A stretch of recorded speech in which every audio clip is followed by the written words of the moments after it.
Well, with further ado then, I hope we've got lots of questions to ask Pauline, and if you'd like to, put your hands together and welcome Pauline to Santa Fe. Thank you very much, Helen. Right, it's lovely to be here. Thank you very much for inviting me here today, and for getting me here today. But it's a pleasure to be here, and it's a pleasure to see so many of you. What I thought I'd do is probably talk. I've got a lovely clock right down there, so I can keep my eye on the time. What I thought I'd do is probably talk for about 40 minutes.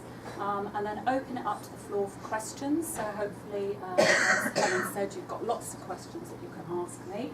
And then if you're very good, you can have your tea. And you're okay, when you're very good. Right, okay. And what I thought I'd do was I'd take you through a series of questions that I always get asked about my books. And as I take you through the series of questions, I will explain to you how I write and how I work. And hopefully you can't remember what I said at the talk at Wokingham. Good, because it will be slightly different, I'm sure. If you do remember it, you can fall asleep. Okay, I won't dream of it. The books are all set, for those of you who don't know, the books are set in the Solent area, primarily around Portsmouth, Langstone Harbour, Chichester Harbour, and the Isle of Wight. So it's an area perhaps that is familiar to many of you. But they're all set against the backdrop of the sea, which I suppose in a way is a bit of my unique selling point, if you like. Other novels, of course, are set against the sea, but the sea plays a major part in my novels. It sort of really has become a sort of character. It's the atmospheric backdrop against which the crimes are committed and hopefully solved. One of the questions that I'm usually asked about the novels is, where do you get your ideas from? I think it's the most popular question that people sort of say to me, you know, how do you come up with the ideas? Where do you get ideas from? And I always say that ideas are really the easy bit.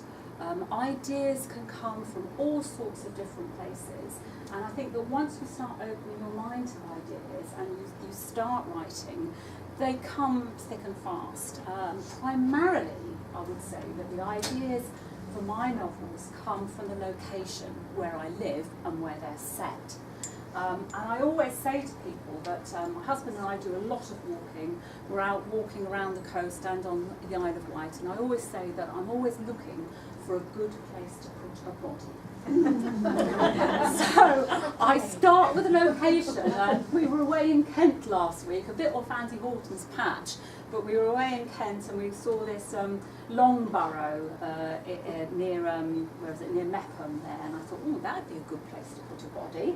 So even when I'm sort of walking away from the area, I'm always thinking about ideas, but I'm always looking at locations, and I think locations are very interesting, and because the novels are set in the area that I live, I can do my research. I can research on foot, and I can look for, you know, we've got harbours, we've got coves, we've got bays, we've got history, and there's always somewhere that I think is a good place to put a body. So ideas for novels will start from the location. It's actually taking that idea. The most difficult part is taking that idea and working it up into a novel that is going to be about 80,000 words long, and that's roughly the length of them. So how do you get that idea? How do you develop it, the plot, and also how do you develop the subplots so that they obviously all link into that novel? So the first thing is the idea, which can be a location, but it can also be a conversation or an overheard conversation. So authors, like myself, are very nosy people. We're always eavesdropping on other people's conversations. So obviously when I'm out and about or in the cafe or in the pub or whatever it is, I'm not listening to my long-suffering husband talking. I'm actually earwigging the conversation at the table over there to see what they're talking about. And I'm sure you all do it at the same time. You know, you people watch, don't you? You look at people, yeah, and you think, well, they're not married, they're having an affair, they're in the middle of an argument, yeah. You know, who does that baby belong to, and that one, and that one, and that one, how many fathers have they got, you know, all sorts of different things. So you actually sort of look at people and you listen to conversations, and you do tend to pick up quite interesting things. And I was on the train once going up to London with my husband and my sister, and we were going up to London, and we were on a sort of like four-seater, and there were the three of us, and there was this man sitting next to myself, and he was quite a small man, quite thin, very pale, had this blue suit on that looked a bit like a demob suit, you know, it was very cheap material, serge material, and he's looking out the window, and he said, "Well, it's a long time since I've been on a train, a really long time since I've been on, and a long time since I've been up in London, and I'm so looking forward to it." And I was looking at him. By the time I got off the train, I had him just released from prison, murdering his wife, for being involved in a serious crime, for going to see his parole board, or whatever it was. You know, I had this whole scenario about this man. He was probably completely innocent, you know, nothing at all to do with it. But again, we all do that. We look at people and we put people in boxes, and it's the wrong box sometimes. That's when people surprise you, because they are so different to how you thought. And I think, you know, as an author, when you're writing, you're always sort of you're always looking at people and sort of putting stories around them. And you're always listening to people and picking up bits of information that you think might go into a novel, or that person might be a good character for a novel. So conversations are very good, and people will talk to you. You know, if you talk to people, you find out really interesting things about them. Everybody has an interesting story to tell. Even if you think they're boring, they have an interesting story to tell. And some people's lives are, you know, very complex and make good background for novels. And of course, you would change the names to protect the innocent. You would use their names.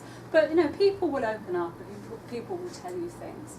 And conversations, while I'm just talking about conversations, In Cold Daylight, which is not an Andy Horton novel, it's actually a standalone novel, more sort of a thriller style. And the idea for this particular one, has anybody read In Cold Daylight here, or remembers reading it? Two of you, yeah? Okay, it's up there, I can see. But In Cold Daylight, the idea for this one came from when I was on the fire station with my husband. He's a former firefighter at Portsmouth.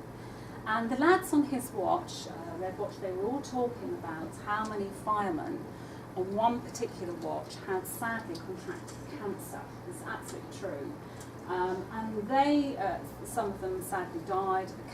All the cancers were around the neck, the ears, esophagus cancer, all of that sort of thing.